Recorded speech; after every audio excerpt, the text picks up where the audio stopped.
button I hit the button. The button is hit. Pressed. The button is pressed. It's pressed. We are go. The button is pressed. It is time once again. Happy New Year. Happy New Year, Brandon Chalmers. Happy New Year. My old acquaintance. Yes. We haven't technically started yet, but we are still recording. Was it this past weekend was MagFest?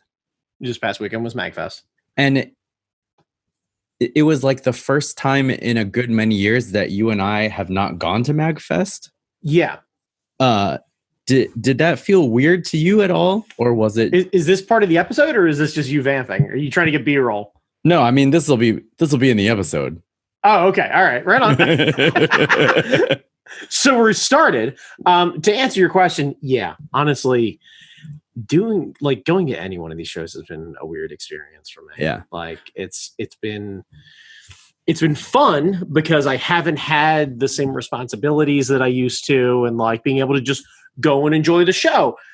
But at the same time, it's like, hey, you know this thing that you used to pour a bunch of your heart and your time into? Okay, now watch someone else handle all of it. Don't say anything about anything. Make sure you don't piss anyone off so that you don't end up having any sort of repercussions for the people that you care about who are still part of the thing. Yeah. And then above all else, try and have a good time. Have a good time. Yeah. So like, it's been weird. Like this MagFest was less weird because I wasn't there. I still got a chance to watch it on the Twitch stream. Oh, cool. So like, yeah. So luckily MagFest was really rad, and you can still go back and look at it if you'd like to go see it or any of the other programming that happened at MagFest. I think shy of like their main events room, so like where they had like Proto Men play or whatever. I don't think that was Twitch streamed.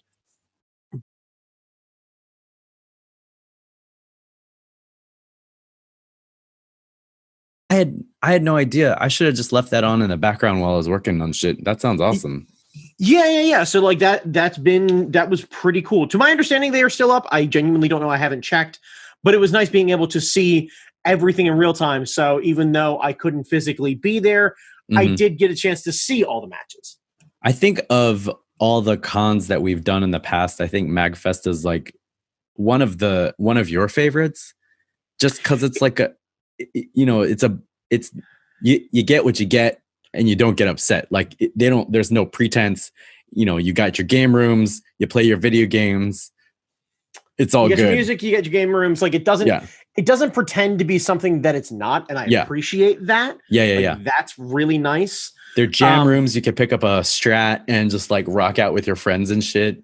Right. So like, that's really good. But yeah, like, I think I like MagFest because it feels like a party all the time, and we only really got to enjoy it once. And like as the years went on, when we would only show up day of, so it'd be like, boy, howdy, this place smells like a locker room. I get to play Donkey Kong. Let's go do a show. And then like by the time we're done the show starts like 5:30. We're done like 7:30, 8 o'clock. I'm like, well, we can go to dinner and I can get home at midnight, or I can pack the car and I can be home by like 10. Yeah. And in more recent years, it was like, we'll go home, yada. So like, I haven't enjoyed it as much, but I know leading up to MagFest this year, Nicole and I were actually just talking about going and the crew we were going to go with, and a lot of conversation about everything. And, it ended up being one of those things where it's like, we all couldn't agree on what was going on. And I'm like, well, I'm not ready to spend all of this money by myself right now. Right. So we're going to plan this, kick this out to next year. And I plan on next year going the whole time, getting a hotel room the whole time I'm there. Yeah. Not worrying about a damn thing. Yeah. And just being drunk for 4 days straight and not thinking about a damn thing and having a rad time and not giving a fuck about anything. I wonder how difficult it would be to get like one of those Katsucon style suites, where like it's the full suite. No, that's impossible. MagFest is bullshit in this way. This is why we ended up not getting the room in the first place. Is there was a conversation that happened about the lottery, because there's a lottery system to get a room at the Gaylord. Oh shit. Okay. the rooms of the Gaylord, look, the Gaylord's an incredibly nice hotel. Sure. They for sure. have a lockdown on everything. They have an opportunity to charge a premium for the rooms. It's too goddamn expensive. What If I plan in advance, I can get a hotel that is within very short walking distance for half the price of the Gaylord hotel rooms, still be able to enjoy everything at the Gaylord and be able to use an elevator. I don't see, like, what's my downside? Oh no, I'm cold for this like 4-minute walk. For 4 minutes, yeah. Who cares? I wonder if we could get like if we could book a suite at one of the other hotels with a bunch of friends. Like, I'm thinking the Opinions May Vary crew, if they're up for the road trip. Like that could be rad. There's also an argument being of just, hey, we're gonna be there, and I'm an adult in my 30s, and I don't want to have to sleep 9 people to a hotel room. Well, not like a hotel room, but like one of those like big ass places where like there's like a living room and then an extra room, and then like I don't know if they have like an extended stay place on National Harbor. Yeah, so like unless we were able to book some sort of like specialty suite or something like that I'm not aware of. To my understanding, it's just a lot of like business style hotel rooms and what have you around there, other than the Gaylord, which has those fucking ridiculous suites. But the con immediately snatches those up and has the ability to do with them whatever they please. Because like if one of the hotels in that complex is like a residence, we could hook it up. I don't know. We could totally do that. There's the other argument that we could just stay at the casino and just lift from the casino to the Gaylord. That's not a bad idea. Like, because if you want to go from a 24-hour party to a 24-hour party, we could head to the casino, hit the buffet, then lift over. Yeah. The lift's probably going to be cheaper than dinner anywhere in National Harbor. Yeah. And then... That's not a bad idea. I wonder if we could get a like a podcast thing where we get the Opinions May Vary, we get Nerds of Color, and we have like we get a floor at the casino and just get sloppy the entire weekend. I mean, I'm down for all of this. Like we can knock out like 5 shows in one night and then like all our content done. We knock out one show and we just repost it everywhere. Because the idea of us doing 5 podcasts, I can tell you right now, by podcast 2, I'm gonna be drunk. And you think I shout a lot now? I'm sober. I have been stone sober for every one of these episodes. And I shout about dumb shit all the time. Imagine if I'm drunk. And more importantly, imagine if I'm drunk full of free food and have been drunk for quite some time. God, I think we should do this. Like the idea of me coming in after free snow crab legs and being like, okay, I'm starting to feel sober again and the headache's coming. Somebody hand me a bourbon. I'm going to talk about Star Wars. Like, just no good comes of this. I think amazing good comes from this, and we live stream it. I think there's a better than average chance I'm going to have to change my name or wear a mustache on my mustache so that I stay employed. Because there's a better than average chance I'm going to say some awful shit. You should put on a lucha mask. Yeah.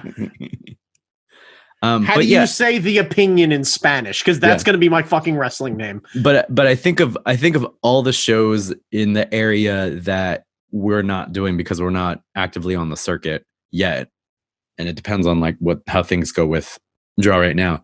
I think MagFest is one of the ones that we like, of the ones that we would go to on purpose and having nothing else to do. I think MagFest is the one because like you get all your video games and stuff. And I wouldn't work MagFest ever. Yeah, no.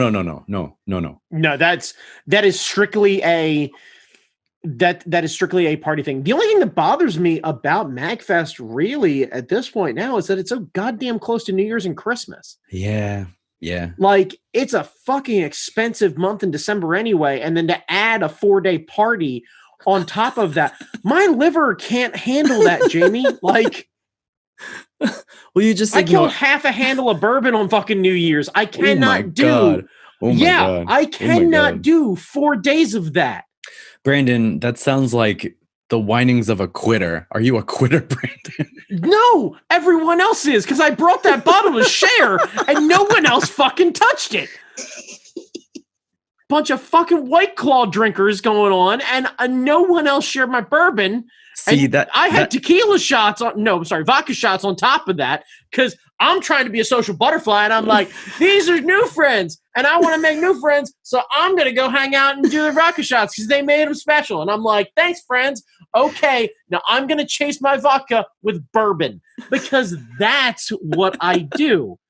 See, and that's why I think we get the opinions may vary crew down here, because I'm pretty sure Alex can put away. Like, I'm not sure if any of them drink.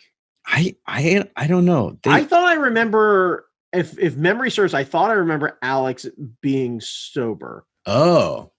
I don't think it's a straight edge. I think it's just like a choice thing by taste or what have you. And good on him if that's the case.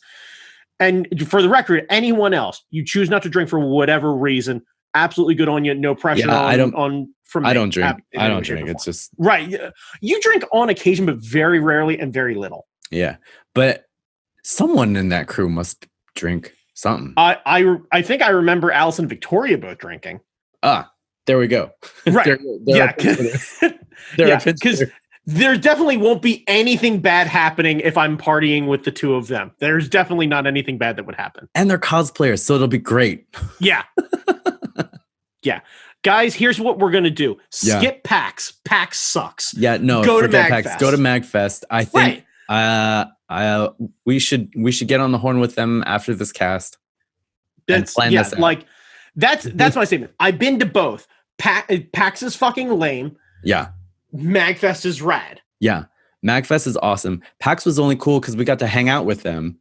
Right. But we could hang out with them at a better show. So right. The rest of PAX fucking sucked. It was like some sort of weird exchange program for video games for licenses and stuff like that. And we had to spend all that time downloading the video game or what have you. Motherfucker, I can play Daytona Racer, jump right in the machine, get all fast and furious with that shit. Just be like, shit, man.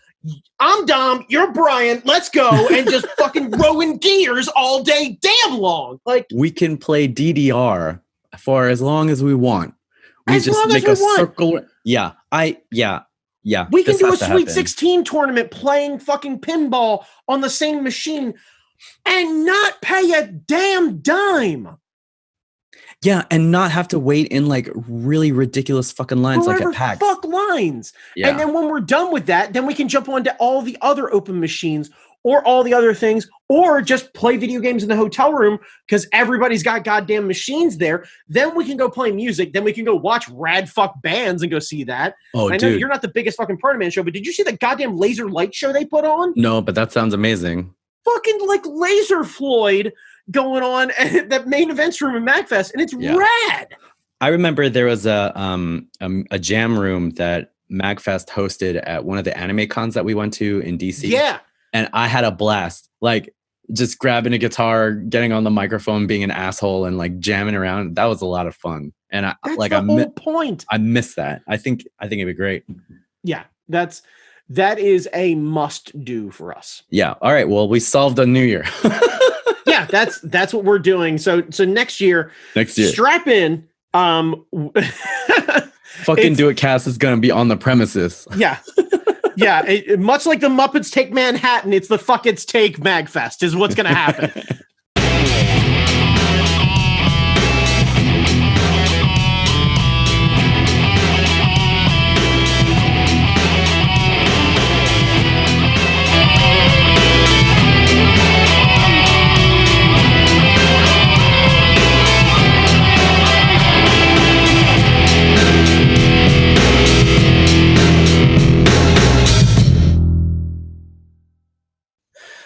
All right, Brandon, do you have a shit for us to kick things off? No, formally? I don't. You've burned through all of my good favor already. All right. Well, ladies and gentlemen, everyone else in between, welcome to the Fucking Do It podcast. We are part of the Hard Knock Media Podcasting Network. That's NOC, Nerds of Color. You can find us at hardknockmedia.com, along with all of the other podcasts. At the end of the year, I was on like 2 of Keith's. just because he ran out of guests and stuff. So. Yeah, and I noticed I didn't get a fucking phone call for that. Thanks a whole lot. That's because you have a real job. And like, oh, is that it? Okay, he records in the middle of the day, and I got other shit to do. Yeah, right on. Okay, like I mean, unless you have an hour in the parking lot, but like, no. I wish. So Keith works from home a lot, so he has a little bit more flexibility. So that is the only reason why he called me. I think what you mean to say is he works from home, and on the hours that he is absolutely not working his day job and is off the clock 100%, he is then spending his time on a passion project that in no way, shape, or form conflicts with his day job. Yes, that's exactly what I meant to say. Because he works at Day Job Incorporated, much like the rest of us. Day Job Incorporated. Yeah. So when last we met, we were talking about getting excited about Star Wars, hyping each other up about Star Wars. Yes. This was going to be the first Star Wars of the new ones that you got to see with somebody. Yes. Which is the only way to experience these movies. Good, bad, indifferent. Yep. Going to see a Star Wars in a theater is the way to do it.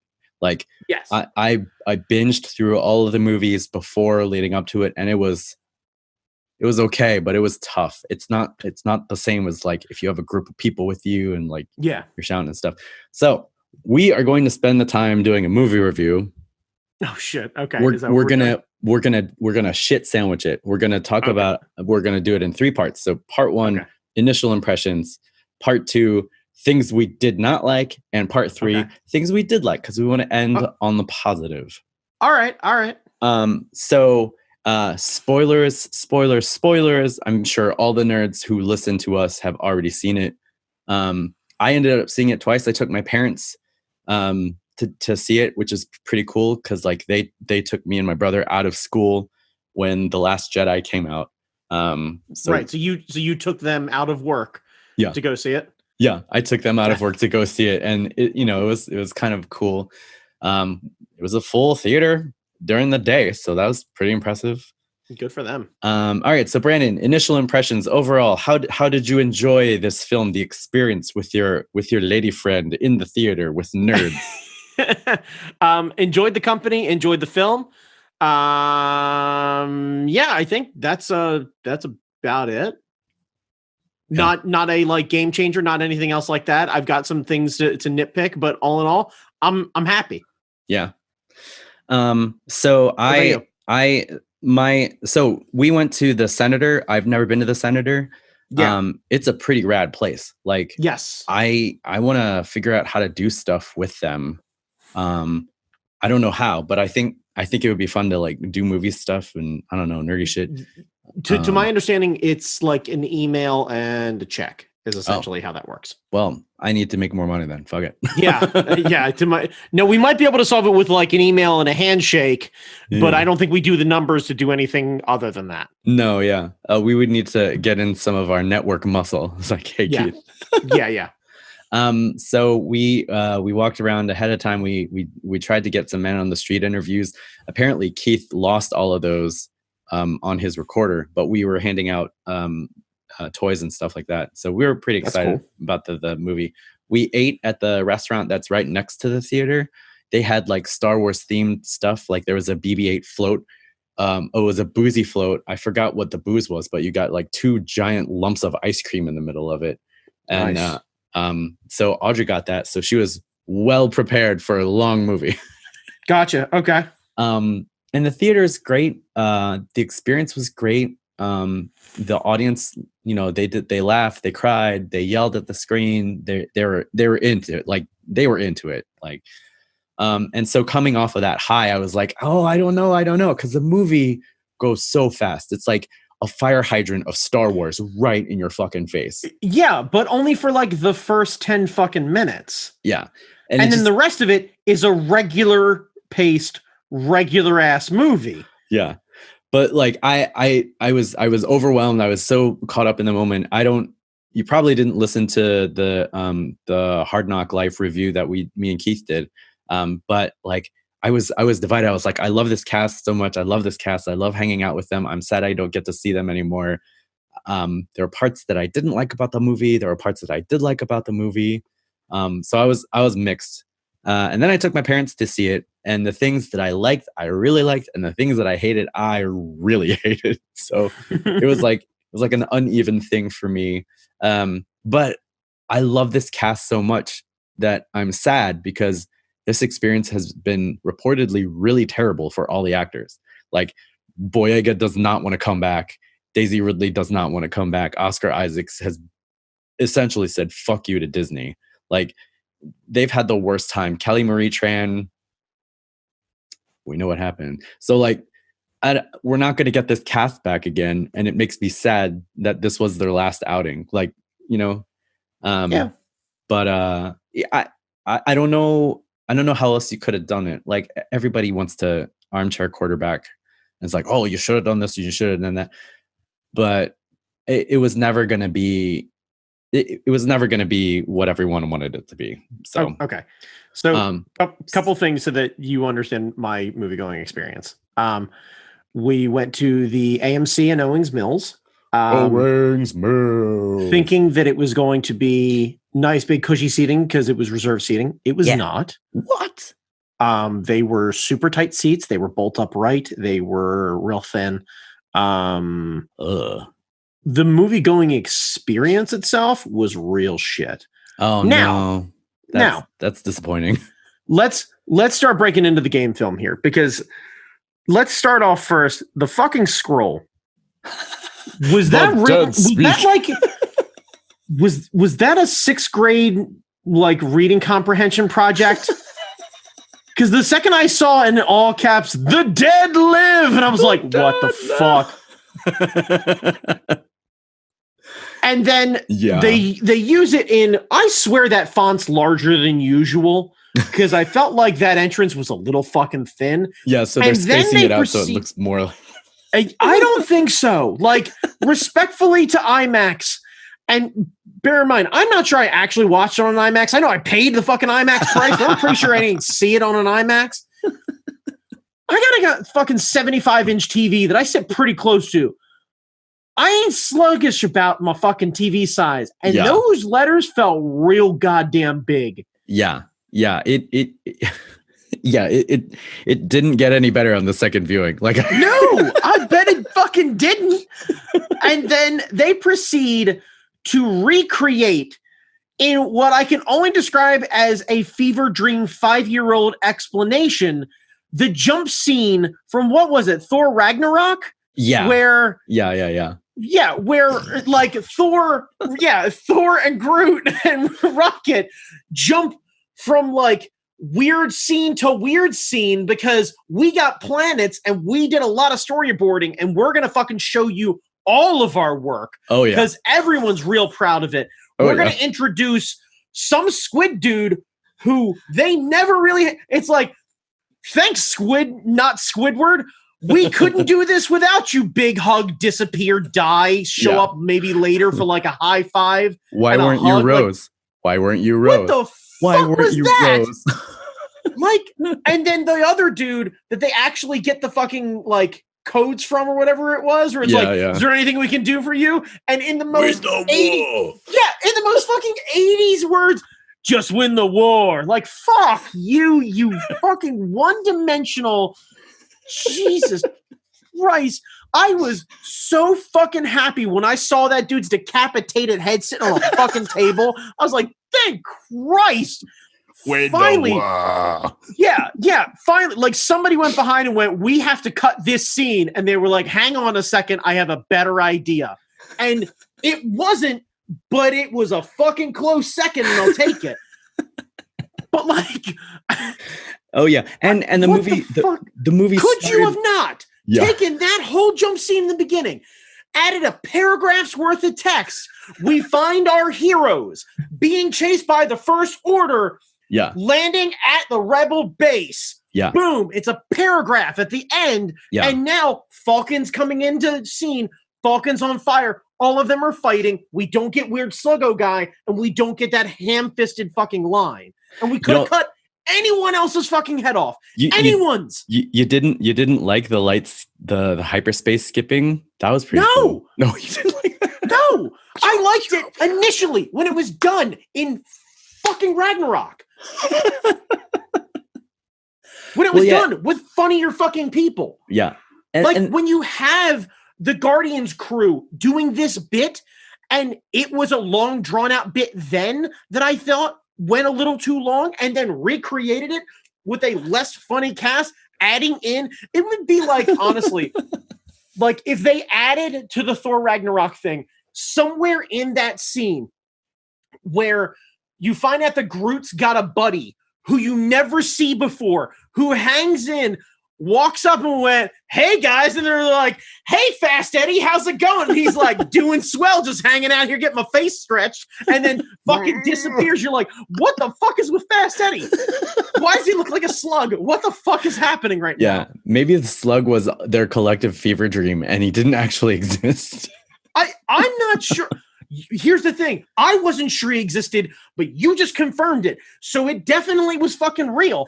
I don't know why, but he sure as fuck was there. Yeah. Well, the other weird thing about the way the movie opened, it opened with a slow motion montage of Kylo Ren stabbing random people. Now, if you read the visual dictionary, that is Mustafar. Mustafar is the planet where Vader has his castle, where Obi-Wan slices off all of his limbs. But you don't see, there's nothing in the movie to let you know that. There's no icon on the say Mustafar. There's nothing. There's nothing. There's nothing. It's just, a music video of Kylo Ren like slashing stuff. Dude, I'm telling you. Okay, so get this. This reminds me. I wasn't sure how dead on I was. So Cole and I were watching the one prior to this, just to kind of get in that Star Wars mood.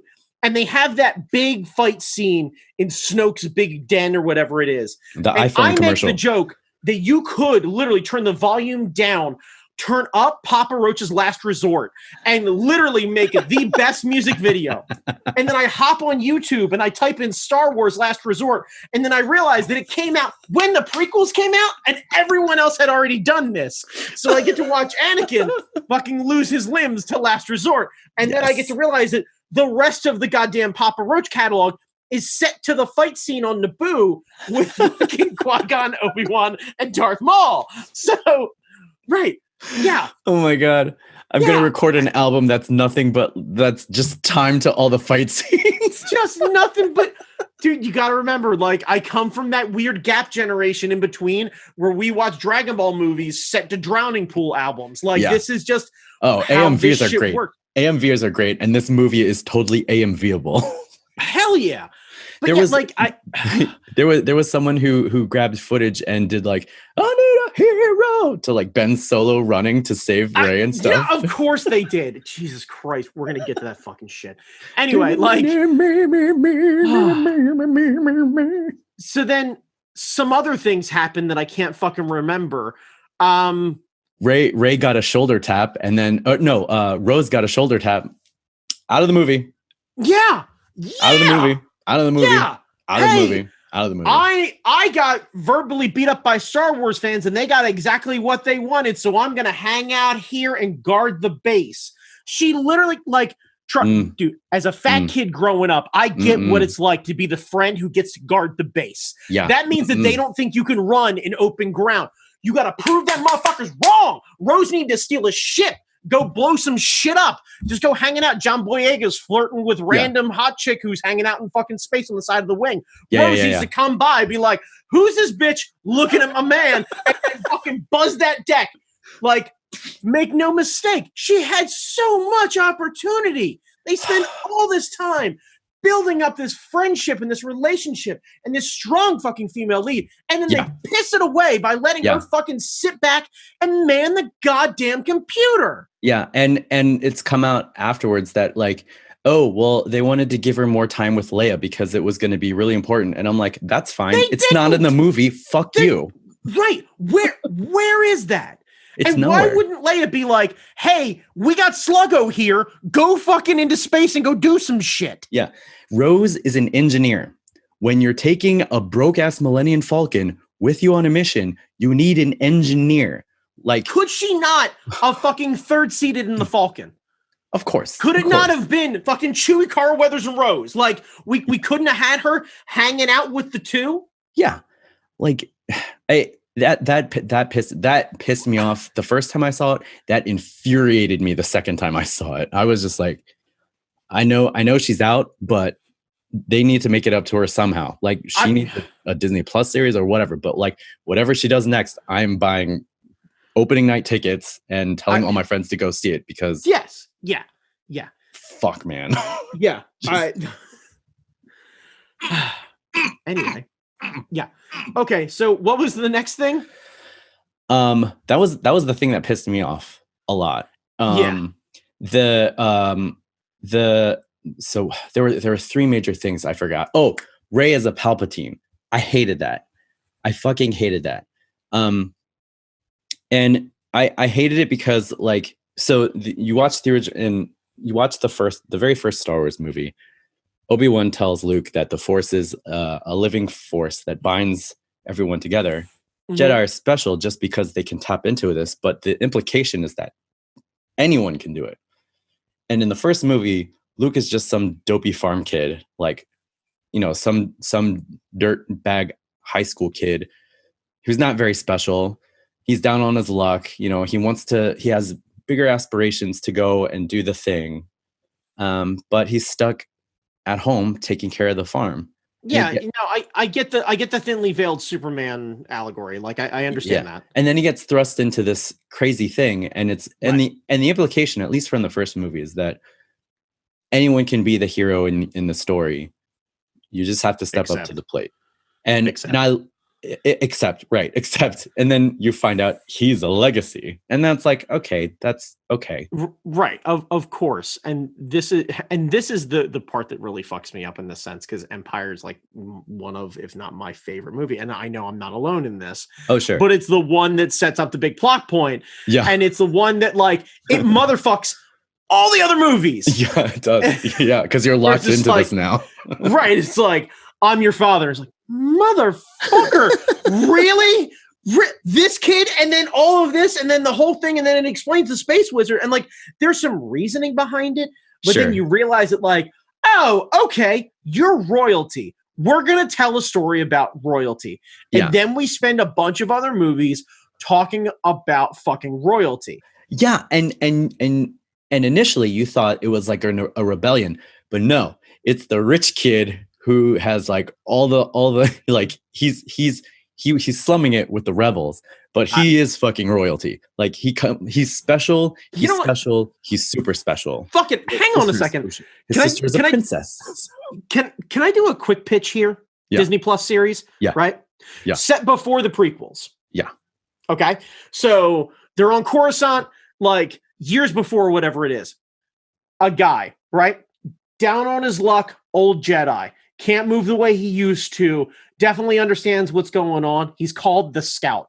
All he does is he goes to remote planets like a baseball scout and search kids and check their midichlorian levels, and then get into random ass adventures with these kids to try and get them back to Coruscant. Yes. You get Broom Boy. You get your equivalent to Broom Boy. He can move, like he's really good at sweeping shit, and that's all he knows how to do. Right, yeah, but like it's got to be like some super grizzled old Jedi. Like, honestly, Nick Nolte was so fucking good in Mandalorian. If we could just put him back in as just this scout, where he just like, he looks at the thing and he's like, it's off the fucking charts, and then next thing you know, like, kid goes and moves something with his mind, and mom's fucking screaming at him about something. It'd be fucking great, because you can learn about like a bunch of new cultures and put him in a bunch of new worlds, and just have him literally like. The whole thing is him trying to talk everything into, like, the parents into letting him take the kid back to go take Jedi training. Yeah, I love this idea, because it goes back to that feeling that anyone can do this. Anyone, you know, you can be your own hero. You just have to take that moment. You have to step up to the plate. And that's initially what I loved about Rey. Like, when Kylo says, your parents were junk traders, they sold you for beer money. And Rey has overcome, like, she's a junk trader on Jakku, which is like, you know, the middle of fucking nowhere. It's like, you know, Dundalk. It's like someone from Dundalk, president, you know? And she's overcome that, and she's become part of something greater. Like she's fighting this rebellion, and then you find out she's a Palpatine, and it just takes away that part of the message. And that but you and I both know she was gonna be somebody, because if she wasn't a fucking Palpatine, she was gonna be a Kenobi. Yeah, you knew that shit was gonna happen. You knew it was going to fucking happen. There had to be some sort of thing where they had an opportunity to have a role reversal, and fucking Ben needed some sort of story arc. Save me. I'm still okay because I'm the brooding lead. Right. Oh my God. I had this complete change of character. Thank goodness to my ghost dad. Ghost dad, who I murdered in front of his best friend and his new idols that he's trying to mentor to try and make up for being a semi-absentee father who's also a fucking low-life shithead to everyone across the galaxy. I've managed to suddenly turn my story around because we had a heart-to-heart. By the way, where the fuck was Han's weird ghost Hugh? Where was the Hugh? Because he was a memory. He's not a force ghost. You can't have conversations with memories. They're called dreams or visions. Like, usually when they appear that way, they're in the form of a coyote and somebody's taking a lot of shit. But right now, Han's just showing up, suddenly giving him a story arc, and suddenly he's like, you're right, I don't need any of this Hot Topic shit. Throws it into the sea, and then suddenly we forget that, like, he's got a bunch of real fucking brooding friends, which I'm going to go off on a quick tangent here. Man. What the fuck is with the Knights of Ren? The most slapdick fucking edgelord douchebags. A bunch of fucking YouTubes with goddamn samurai swords. Not a goddamn energy sword among them. Yeah. Like, I can't tell if that's a sign that Kylo is so fucking insecure that he won't let any of his other friends have fucking cool toys, or if they're such a lame group of theater douchebags that they fucking pretend with their fucking nerf-ass swords, wandering around going, we're Knights of Ren! Haven't fucking killed anybody, haven't done anything cool, and we knew that a strong breeze or a great fart was gonna fucking take all of them out, and that's basically what he did. Like, I swear he bucked at one of them. Yeah, they're a second-rate Menudo. Like, there's Menudo, and then there's like the lower tier Menudo. They didn't do shit. They didn't do shit, and it makes me sad because the designs of them could be kind of cool. They look rad. Yeah, there are so many. They gave a goddamn stormtrooper an electrified lightsaber repelling nightstick, but all of Kylo's buddies walk around with goddamn tennis rackets and cricket bats. Yeah, like. Fucking low rent space ass Casey Jones looking motherfuckers like can't get shit done. Yeah, I have a feeling there's a couple hours of footage with them actually doing things, but like, man, they were a huge disappointment. God damn. And the implication is that, like, they were also some of the former students. Like, right, they're all supposed to be Luke's students. You're telling me none of them know how to use a lightsaber or the Force? Somehow Kylo is the only one who met. Like, what the fuck is wrong with Luke then? Is he the shittiest teacher where he's like, well, my nephew's getting plenty of education. I don't know what the fuck is wrong with the rest of y'all. You need to get your shit together. Like, you guys can't even dress yourselves. Fuck it. Right, because my question is, how fucking long were they on that planet? Was it like a long weekend? Do we find out that Luke went to go train them? And it wasn't that, like, it was a year's worth of training and he sensed the evil, he sensed the Sith in him and the dark side or whatever it is. And he was like, I got to do something. I fucking losing my mind. And it was just like, suddenly they're all hanging out. It's like a long weekend on a camping expedition. He's got a bunch of fucking Boy Scouts and his nephew with him. He takes a couple of hits of peyote, and all of a sudden he's like, I have to save the galaxy. And then decides to, like, fucking murder his nephew for half a minute. And then suddenly we're off to the fucking races, and he's hanging out with weird fish nuns. Like, oh my God. This is... like, I can't with this shit. I really can't. Now, I'm going to double way the fuck back. Okay, so Knights of Ren suck. Can we talk about how it doesn't fucking undo the fact that he's a space Nazi? No, it doesn't. It does not.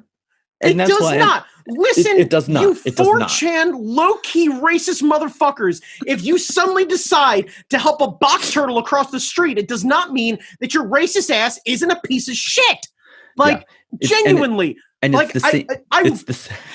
I will kick a fucking skinhead down a flight of stairs after he fucking feeds a kitten. I have no qualms about this. Like, just...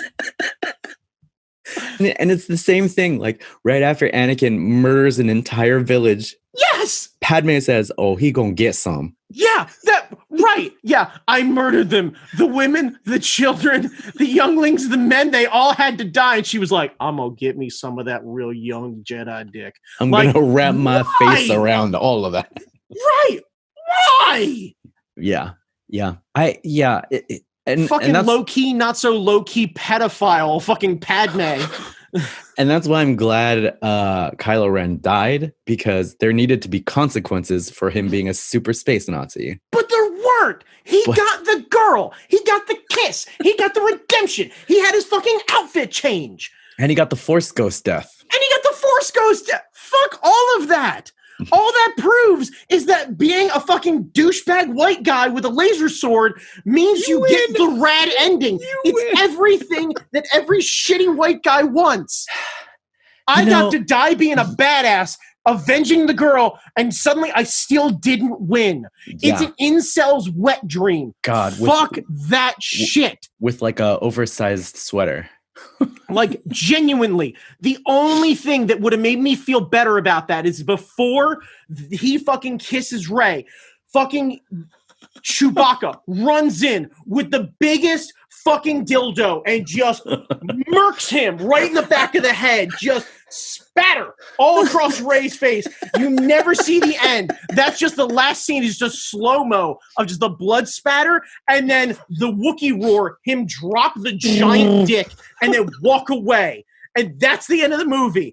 And it just says up above it, space Nazis are still Nazis. And that's it. And that's what you get. Yeah, that's what you fucking get. That's what you get.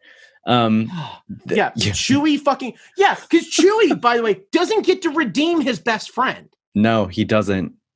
No, he gets to cry. He gets to cry over Leia. Right, he gets which to was cry heartbreaking again. Right, he has his heartbroken fucking again, and then finds out that the person that he, by the way, he was helping train falls for the same dick. But that's right. Did we forget that he fucking killed Han? That's in front of Rey, and she's still like, yeah, you know what? You are really, really hot though. It's that kintsugi helmet shit where like they put the helmet back together with the red. The girls dig the red. Girls dig kintsugi. No. God damn it. No. That was upsetting. And I thought, I have a friend who is a big Reylo, and I thought she would have appreciated that. She hated the movie. Good. Oh, God. No, like, could we have not, like, we got so fucking close to passing the Bechdel test with that movie. So close. Because nobody else got it. Like, no one else had a romantic relationship. Because Finn, apparently, the sexiest motherfucker in the galaxy. Oh, yeah. Like, right. Oh, yeah. Oh, right. Yeah. Yeah, like, finds a gorgeous woman on horseback who's like, I'm gonna ride into space with you. And immediately shows up, like, bails on Rose, and then goes and hangs out. And then has the fucking audacity when he's on that fucking planet with Carl Weathers to be like, or not Carl Weathers, what the fuck? Lando Billy D. Williams. Billy D. Williams, yeah.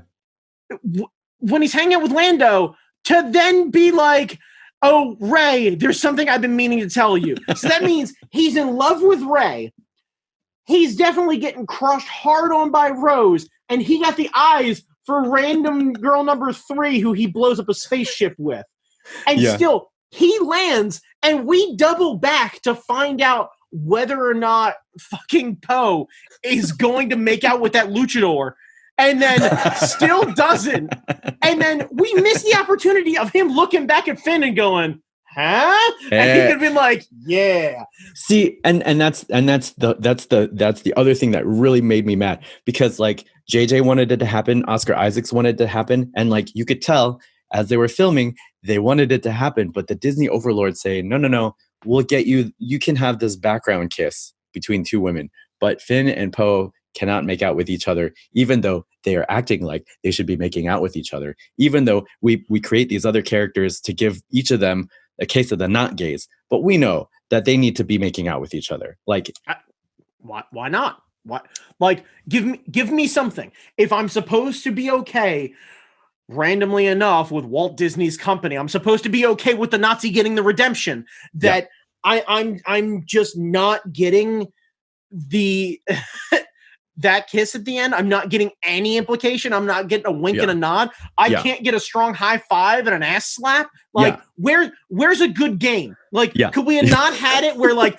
Finn walks by, just fucking good games, Poe, have him look back at him, give him a little wink, and then just keep going? Like, could we have not have left a question mark? Did we have to leave it with a period? Could we have not have left it with an inquisitive period, as I assume your daughter would call it? Yeah, a yelling period. A yelling period. No, that's what they did. They were like, not gay. Not at least gay. There. Yeah. Okay there, not there. Yeah. It would have been so great. It would have been so great. Because here's the thing. Disney owned 80% of the 2019 box office, which means if we're going to get gay representation, LGBTQ representation in movies, 80% of that is on Disney. They have to do it sometime. And if you're not going to... Or we accept that Disney's Disney and the other 20% need to step their dick game up. Just like super gay. All just really just be fucking strong with it. Like just unapologetic superhero who just has absolutely no qualms about being strong and confident and gay. And just no question about it. Yeah. Yeah. I mean, something's gonna happen because it's past time. It's beyond. Well, that's time. What I'm saying. Like that's the thing is, we just have to start normalizing it before it becomes a thing. So like, okay. Yeah. I don't expect Disney to do this, or at least I don't expect Disney to do this in the next 10 years. Maybe. I doubt it. Yeah. I don't know. Like Disney is like the WWE. It's fine with hot lesbian action, but it's the second it's any sort of male on male contact that is not. Oh no! Right. Well, hang on a second. We're fine with like, hey, are they both shirtless, wearing skin tight outfits, and definitely wrestling around a lot in a weird post apocalyptic like hell zone? Yes. Okay, that's super not gay. But the second they kiss, that is not okay. Like, it's exactly the same as pro wrestling. It is. It's definitely the same. It's the same thing. Same goddamn logic. Oh my God. Jesus Christ. It's the same. It is the same. It's the exact same logic thing. Yeah. It's just so disappointing. It's just so disappointing. Like, oh man. So those were my big three: the lack of Rose, the lack of gay, and the Palpatine thing. That those three things kind of did not sit right with me. And the second time I saw it made me even more mad.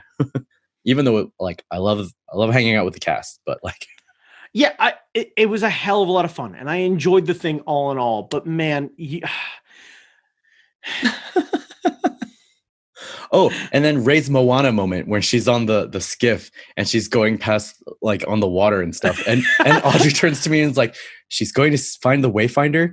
This is Moana. We're watching Moana.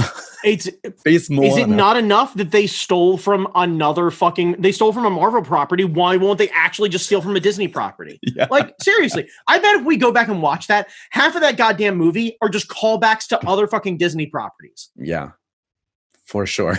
Because I didn't even do the fucking Moana math. But that is 100% what that was. Wayfinder. The skiff. It was so good. Yeah. She's Rey. Like, Moana's grandmother is the Rey. Weren't they both actually looking for a green glowing thing? Yes. Yes, okay. Brandon. Yes, Brandon. All right. They were. Yes. All right. They were both looking for a thing. I never, ever want to hear ever again about how original the writing is of anything ever, because that's not how we do things anymore. Apparently all the ideas have been written down. That's it. There's nothing new. Someone said that the Rise of Skywalker was just Grease, and I did not have the heart to go back and watch Grease. Well, I mean, You know what?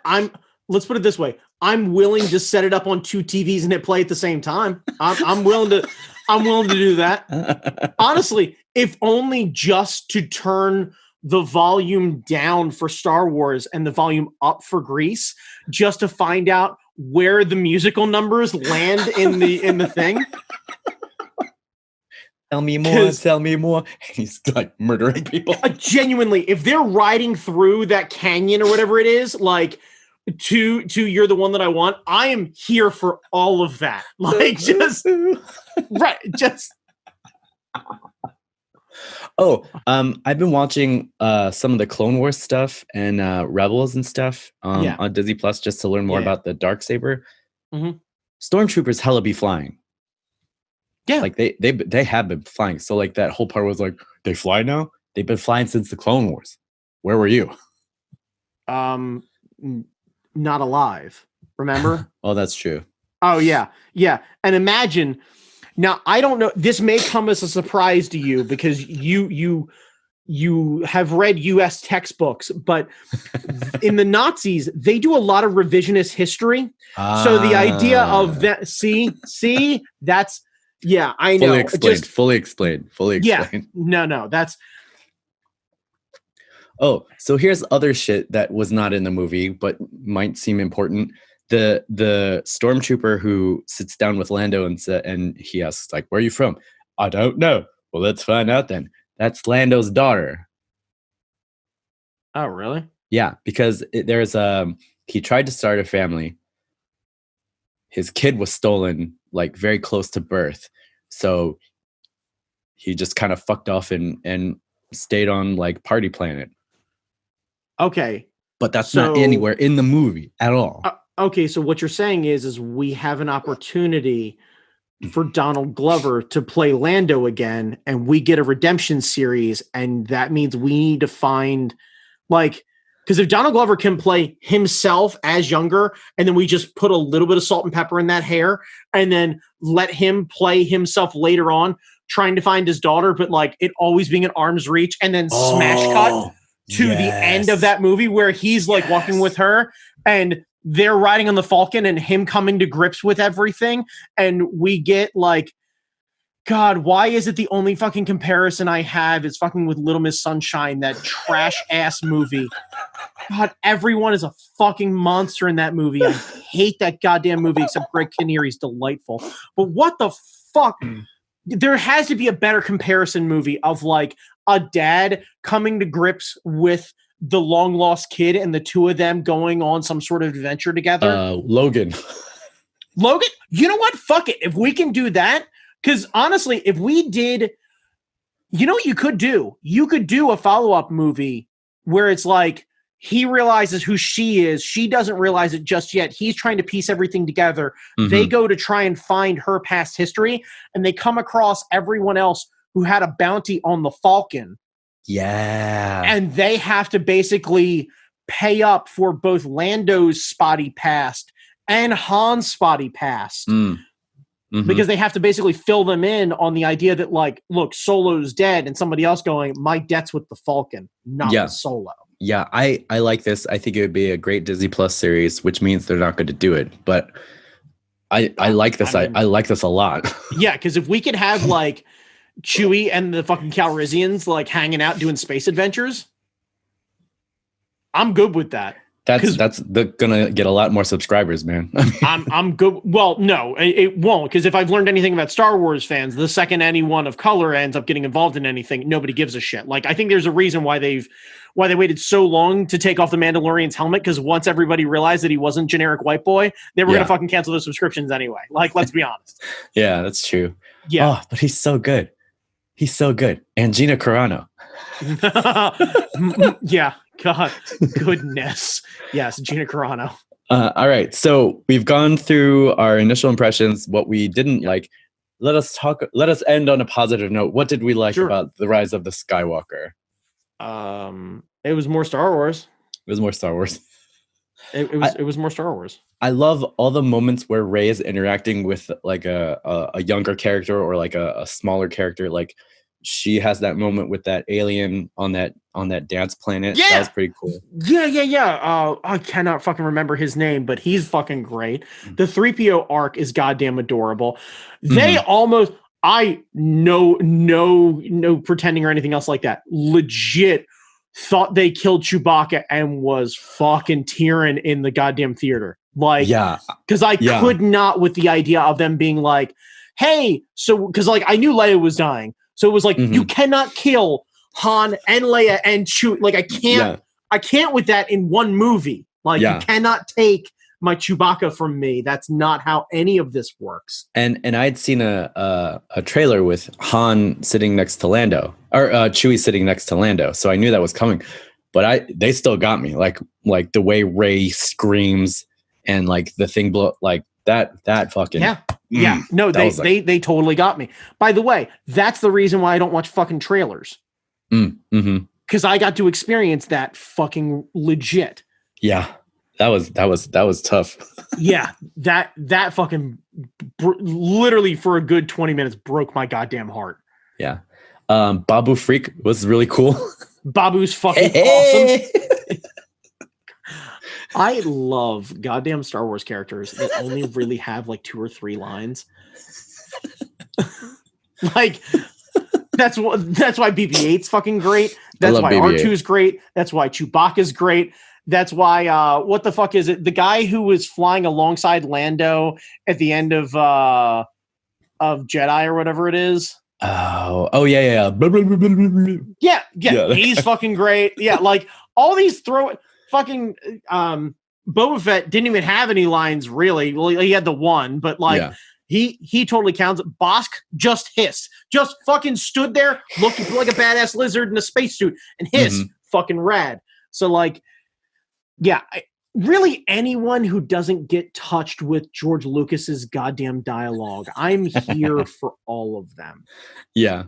I liked Dio, the little droid that was like, no, thank you. No, thank you. Yeah. Yes. The fucking, like, I am genuinely surprised. There must be a corner of the internet that I am not privy to yet of how many people who like side with that no thank you robot of like that's their fucking anxiety power animal. Yeah. No thank you. No thank you. No thank you. No. Like no. Yeah, I get you, tiny friend. I get you quite well. Carrie Russell's eyes were great with her robot mask. Is it Carrie Russell? I don't know who that was. The girl, the luchador? Yeah, the luchador. Yeah. I think it's Carrie Russell. I don't fucking want to look it up. Sure. Apparently the actor kept her helmet on like in between takes because she just loved her outfit so much. She was like, I'm not taking this off. This is so awesome. Nice. I like this because this just furthers my lucha math. Yeah. Star Wars is just lucha. I'm good with all of this, honestly. Let's see, what else did I like? I liked that Rey chose her name at the end, like chose to be a Skywalker, because I chose to ignore the Palpatine stuff, and I feel like chosen family is a very powerful message. Like if you come from a shitty background, you can overcome that, and you can choose your friends, and you can choose all that kind of stuff. And I get the idea that I think it was more of a nod. I mean, I guess it's a nod to current day Luke and Leia, and okay.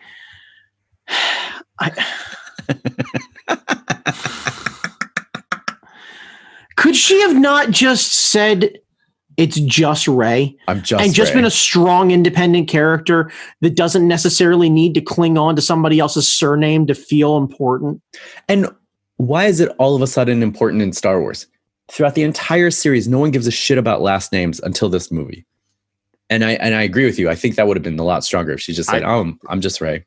Yeah, it's just Rey. Why do the British care about surnames, man? Like it's like when fucking colonizers. I don't know what to tell you. Like this. Yeah, exactly. That's really all it is. Just yeah. I mean, I liked it, but I think your point would have made a much stronger end. I think it would have made a stronger end. It's not a hill worth dying on or anything else like that. And to the credit of the way that Leia is written as the general and Luke as like the old sage who kind of comes around is good. Yeah. By the way, Luke reappearing and literally like as a ghost telling Rey to sit down and tell me what's going on felt like the fucking weirdest thing where they're like in the middle of the goddamn thing and he shows up as like the sage. Like, the last time a Force Ghost showed up, Yoda lit the like special tree on fire. Luke's go-to thing is like, oh, hon, you know what? Hang on a second. I think I got a Fresca in the fridge. I got it over in the mini. Why don't you take a seat on that rock and you tell your old pal Luke what's going on? So you're having a bad day? Oh, hon, you know what? I'm going to put a little bit of peroxide on that elbow because that looks rough. And then you and we're going to go out for a funnel cake, a high five, and we're going to show that fucking Kylo what for. Am I right? Huh? Come on, Slugger. Let's go. We're going to go on an adventure to get yeah. Everything's going to be okay, Uncle Luke. It's funny, but he's fucking dead. It would be funny if he wasn't a goddamned ghost. Yeah, I was not a fan of that. No, it's not that I wasn't a fan of it. It's that I audibly laughed when I saw her sit down on a rock and they did that big pan back shot. And it was like, what the fuck? Speaking of panning shots, do you remember that scene with the Knights of Ren on that thing and like that drone shot? Did you remember in Hobbs and Shaw when they did like 8 pans around Hobbs and Shaw? Yes. I was like, it's the same shot. It's the same shot. It's the same goddamn shot, except for the fact that either Dwayne Johnson, not Hobbs, or Shaw, neither one of their super special characters, just genuinely Dwayne Johnson and genuinely Jason Statham with a teaspoon and a hand towel could have kicked the fucking shit out of all of the Knights of Ren. Like, all of the money in my wallet right now for a fucking throwaway video of Dwayne Johnson showing up and literally putting the rock bottom on half of the goddamn Knights of Ren. Like, people's elbow with no ropes, and he's running back for it. Look, I don't ask for a whole lot from the internet, but if somebody could randomly dub in footage of old Attitude Era wrestlers kicking the shit out of the Knights of Ren, like just one of them fucking super kicking one of them, just a stone cold stunner on the other one, a rock bottom, and then we just oh, the like glass all of a breaks. Sudden, you just cut out the scene, like the Knights of Ren show up, and all of a sudden you just hear the glass break from Stone Cold, and all of a sudden all the Attitude Era wrestlers come in, fuck them up, and then leave, and the last thing you see is fucking Stone Cold, like standing on top of a precipice in front of like the crowd that Palpatine had, just clanging space spears together. What the fuck were those people? I don't know. What the fuck? Also, what happens when she kills him? Do they disappear? Did she just murder her grandpa in front of a capacity crowd? Like what happens? How gotta get to the bathroom line. Well, I mean, think about this. Like, okay, think about this. You take someone who runs a crowd of fucking crazy worshipers, right? Let's say Joel Osteen, right? Let's add mega church runner Joel Osteen. So Rey, right, who plays Joel's long lost, like illegitimate daughter, right, shows back up, and he's like, finally, because you're the second coming of Christ, and now I need someone to steal the life force from so that I can continue to bilk these people for all of their money. Now, she goes, not today, Satan, and she beats him about the head with a cross, and he dies in front of his mega church. And not one fucking dire follower comes up and hits her with a folding chair? Are you fucking kidding me? Oh, they're armed in that church. They're carrying. So like they're taking out their PRs. Am I not to assume that everyone in that stadium are the people who aren't good enough to be on the fucking spaceship? Like, I get the idea that they're the B team. Like, They could be like the throw, like, you know, those guys who like can't quite hit the targets or whatever it is. Yeah. Okay, fine. So let's assume that like these are some reject ass clones, right? Can't quite get it together, you know, don't understand fractions Have really their well. faces Like melted off. yeah, faces like half a little melty or whatever it is. Like They're unfinished Snokes. yeah, a couple unfinished Snokes, a couple guys who really hurt themselves in a freak Jiffy Pop accident. Like just, you know, guys who really can't get their shit together. But there's enough of them in that crowd. Do they not hop the barricade like fucking the Super Bowl, run onto the field, and literally rip Rey apart like a zombie horde? Yeah, I mean, ECW had fewer people in the audience, and they got involved. So, like... That's what I'm saying. Does no one have a tricycle in the arena? Does no one? Yeah, I find it incredibly hard to believe that 200 people in Philadelphia are more dangerous to a Jedi than an entire goddamn stadium of weird, undead, but kind of dead, but kind of not dead Palpatine followers. Yeah. They should have killed her instantly. Like, what the fuck? Right. Also, how did she leave? We managed to show how much of the goddamn... We can rush through the first 10 minutes of that movie and jump through space 40 fucking times, but we can't show Rey going, oh shit, that's not good. And then picking Ben up and then running with her dead Nazi boyfriend back to the spaceship. We can't do that. We can show Slug Friend, but we can't show her dragging her dead Nazi boyfriend through a goddamn stadium. He disappeared at that point.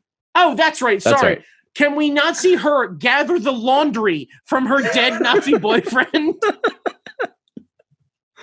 Oh, because yeah. you know she has to have a shadow box.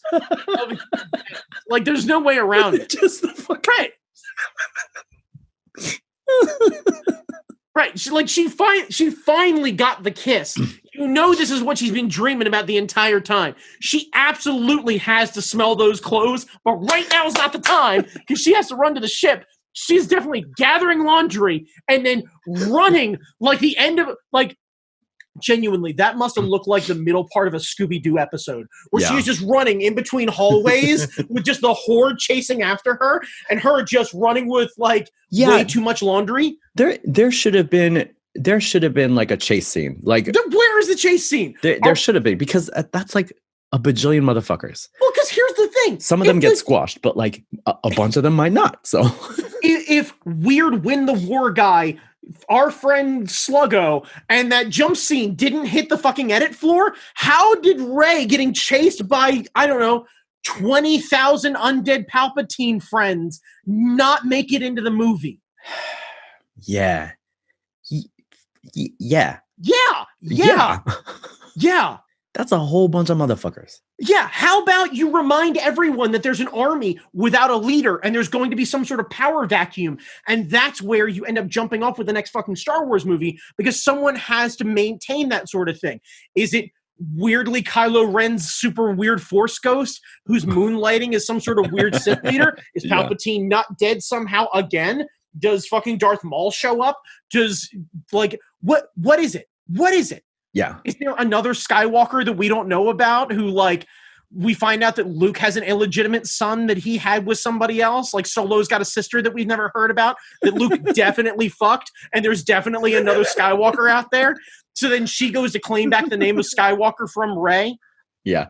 Also, here's another thing that made no fucking sense the second time I saw it. They do that at the end where all of those Star Destroyers are blowing up, like in the atmosphere of all those other planets. Like you have Endor with the Ewoks and like Tatooine and all that stuff. And you see Jakku, there's a Star Destroyer blowing up. Yeah.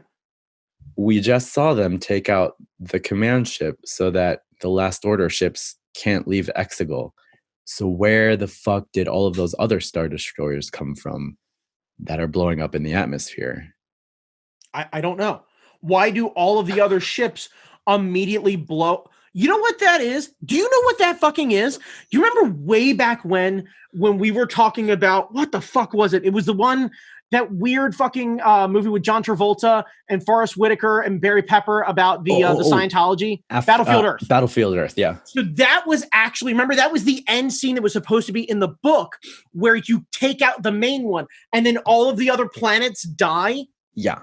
They literally use Scientology L. Ron Hubbard Battlefield Earth math to kill every one of those ships across the galaxy with no warning. By the way, where the fuck is the memorial for everybody who fucking died because they got hit in the head by a fucking spaceship? There are hella Ewoks just blowed up in the wreckage. Okay, of well, hang on a second. I'm not going to mourn for Ewoks, okay? Like, please understand. There's no other animal on that planet. They're either cannibals or they're just real fucking mean to people. But I remember the end of that. They played xylophones with helmets and skulls, all right? I'm glad the spaceship fell on them. They're evil fucking bears. They're evil bears. They are like, it's the island of misfit toys. It's all the things that Jim Henson wanted to make and then turned on him when he hit it with that weird Muppet magic where he was like, "You're a friend," and he's like, "I'm gonna eat your soul," and he's like, "To Endor with you," and just sends him off in the distance. Run away.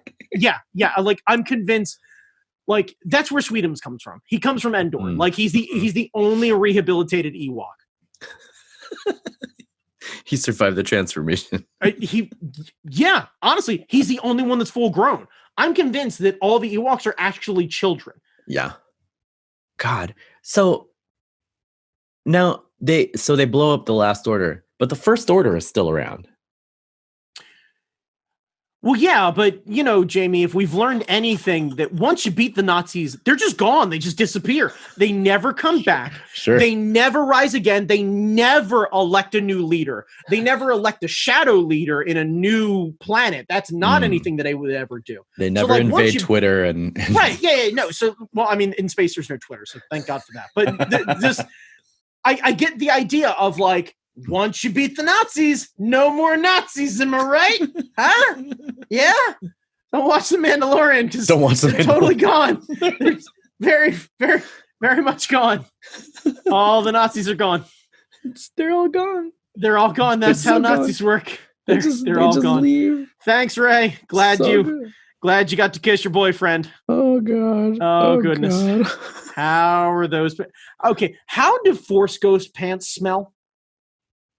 Like, once you phase out, is it one of those things where it's like a dead body where you empty your bowels and the ghost just smells like shit and disappointment? Or, like, are you, is it like a weird whisk of, like, lavender and, like, sandalwood? Well, yeah, that's the question, because, like, are your body odors part of your essence when you disappear? Right. Yeah. Like when Sir Alec Guinness died in the first movie, right? Yeah. Fighting Vader, you suddenly smell like tea and confidence. Like, just all of a sudden you're like, "Oh, that was nice. What happened?" It's like, that's a chamomile. Yeah, right. Yeah. No. It's just a dead Jedi. Like, I tell this all the time. Like, that's a good question.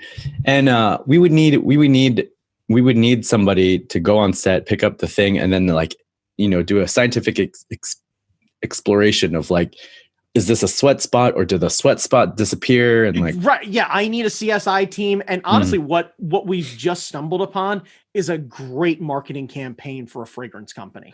You literally take all of your fragrances and you tell them, this is the essence. When the Force Ghost dies, this is what you smell. You want to smell like Obi-Wan? Yeah. It's just right. Yeah. And it's just nothing but Force Ghosts. Yeah. Yeah. I imagine so, because yeah, it just all Vader smells like is liquid charcoal. That's all he smells like. Right, because he didn't disappear. Right, but he still gets a Force Ghost. He didn't disappear, but he gets a Force Ghost. This doesn't seem to work.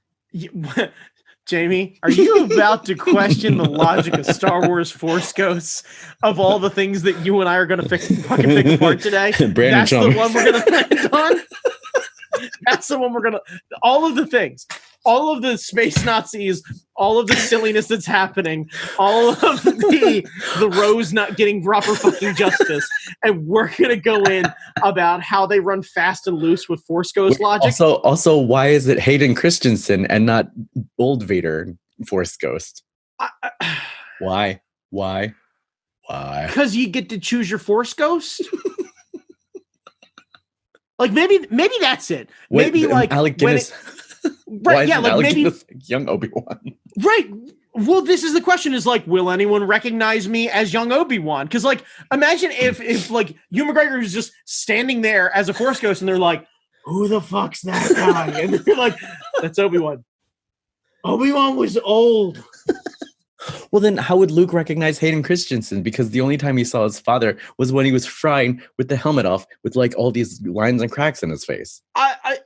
I assume that he can recognize a shitty teenager and be like, it's one of mine. I get this now. I too am a shitty teenager with the name of Skywalker. See, without actually being a Skywalker, we can recognize each other. That's right. Yeah. Hate that saying, don't you? I hate that saying. Yeah, I know it is. Also, the midichlorians. That's what it is. Yeah. Oh my God. Oh, also, can we double in real quick before we wrap up? For sure. Thank fucking Christ they covered Leia being a goddamn Jedi. Yes. I like that. Yes. I did like that. Which means that we complete the loop, which means the next time that you are out there, our friends that we know defend Leia, that support Leia, the next time some mouth-breathing fucking tool is like, Leia can't survive space because Leia doesn't know how to do anything because she's not a Jedi, you fucking slap them in the mouth. And when they're down on the ground, you look at them and you go, whore! Did you see the last movie? Yeah. You pull out your Leia saber because you're going to keep it with you always. Goddamn right. And you bash that fucker about the head and chest. Yes. Yeah, I think reasonably the only thing that you can do is you have to basically slap them in the mouth. They have to hit the ground. You have to force them to wear a metal bikini, and then you flip them off. Yeah. And then you pigeonhole them for having one role for their entire career the rest of their time. And you have to follow them around until they realize how shitty they are about everything. Oh, because assholes like that ruin her fucking career.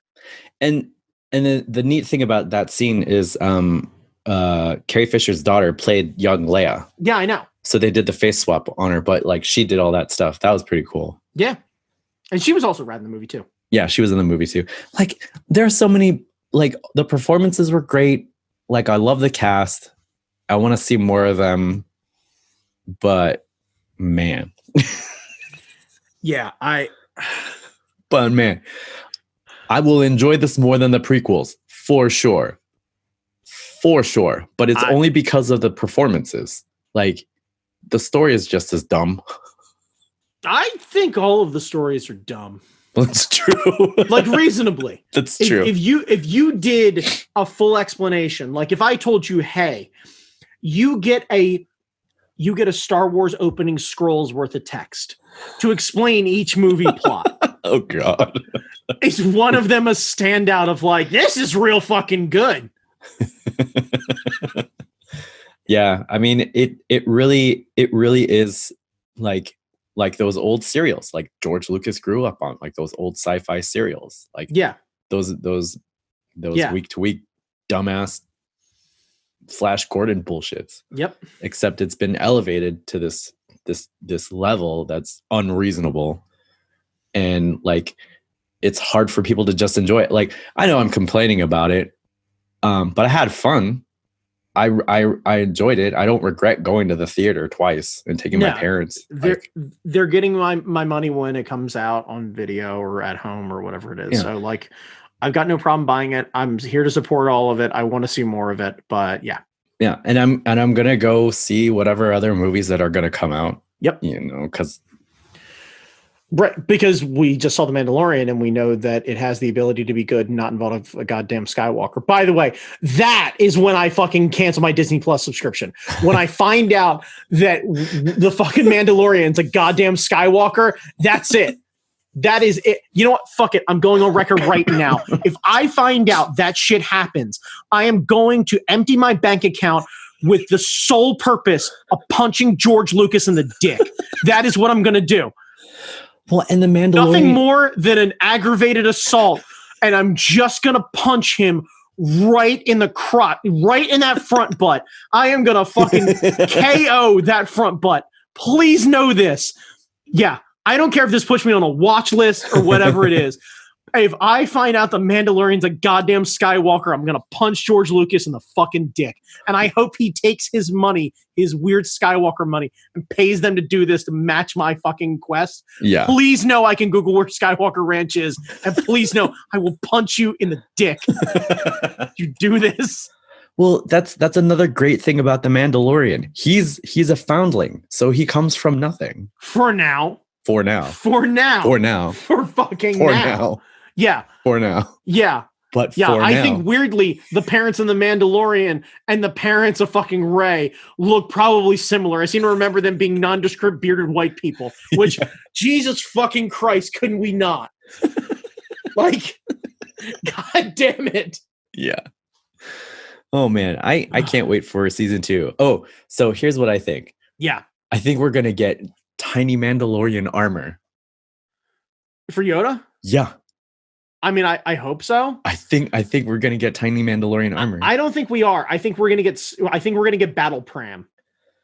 That too. I want battle pram, and I want like at least a chest thing for him. I think more that boy needs a helmet because I want to see the little metal ears. Yeah, like I need the little metal ears and then the little face thing. Yeah. Because like if we get tiny battle Yoda with like the little ball, and then we find out that that's going to be, by the way, that's going to be how the guy from fucking Breaking Bad dies. It's going to be Baby Yoda sends that little ball bearing right through that guy's forehead. Yeah. Without question. Yeah. And so the thing, like in the first episode of The Mandalorian, when he goes to the cave where like the underground sewer, you have kids running past him with helmets on. Yeah. So we're getting a battle pram. We're getting baby armor. I think we're getting baby armor. I mean, I hope so. I think so. I hope so. Also, the part with the blacksmith may be the best thing in all of the Star Wars universe ever. Oh, where she's just sitting there, and then like, bolt. Yeah. Bolt. Yeah. I want fucking fantastic. All of that all the time. Whoever came up with that scene, I want them to write everything from here on in.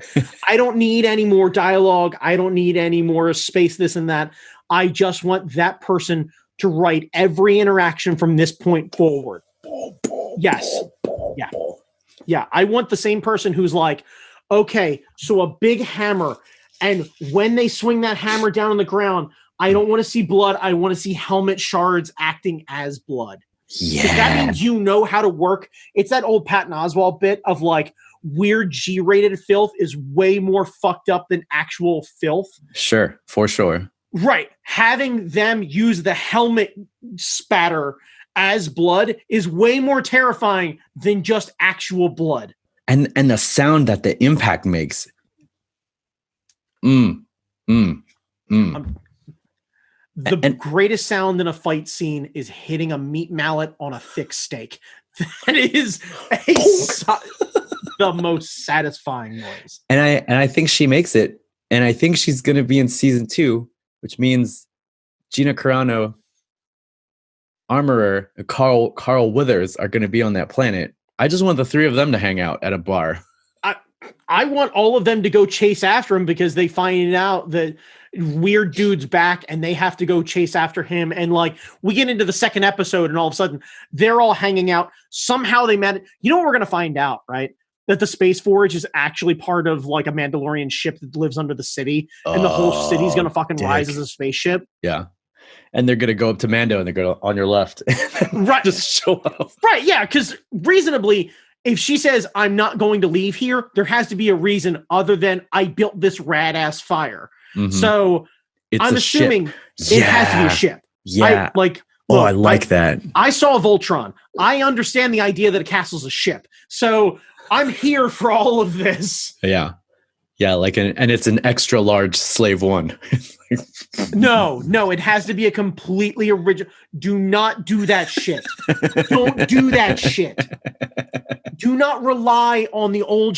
I'm so tired of fucking pandering to these fucking douchebags. That's why fucking Rose didn't get any lines. I know. I'm still livid about that. Like Jesus Christ, I get more mad thinking about it. Fucking the Mandalorian's rad and Boba Fett sucks. He fucking sucks. He's awful. You know He's what? Lame. He's a shit ass Mandalorian. He has no fucking toys. He barely burned one dude. He can't use a proper jetpack for shit, and he can't hand-to-hand fight at all because he couldn't even kick the shit out of blind fucking Han Solo. Yeah. The ship should actually just be a giant Mandalorian helmet, so like Zardoz. And There just you a giant go. head Yeah, so it's like Mask. So it's just like Mask. It's just a Mandalorian helmet with some rockets on the bottom. Yeah. Yeah. Just real conspicuous shit. We're back, bitches. Right, We're not hiding anymore. That's really all it is. It's a giant Mandalorian helmet with some rockets on the bottom of it that just blasts Wu-Tang. Just riding through fucking space. Just fucking blast it. Like, how do you know that they're coming up? How do you know it's a Mandalorian ship? Do you not hear Cream coming over the fucking speakers? Like, just Mandalore ain't nothing to fuck with. God damn it. If I find out that we get back and we find a fucking Mandalorian stronghold and one of them gets the helmet broken off of them in fight and it's fucking RZA, I am going to lose my shit. Storm Shadow. God damn it. Anyway, okay, Jinx we have to stop. We have to stop. Shadow. It's so good, though. We have to stop. All right, Brandon Chalmers, Happy New Year. Where can people find you? Oh, God. On Instagram at that guy Chalmers. Jamie Noguchi, where can they find you? Also on Instagram at Jamie Noguchi, and on Twitter, Angry Zen Master. Yep. Yeah. Thanks. Also, to steal a line from one of my other favorite podcasts, if you have complaints about what happens and what Jamie and I just talked about and would like to voice them, just do us a favor. Hop on, just gas up your Twitter machine, and you want to type in @SendTedCruz on Twitter. Let him know. Use the hashtag. Fucking do it.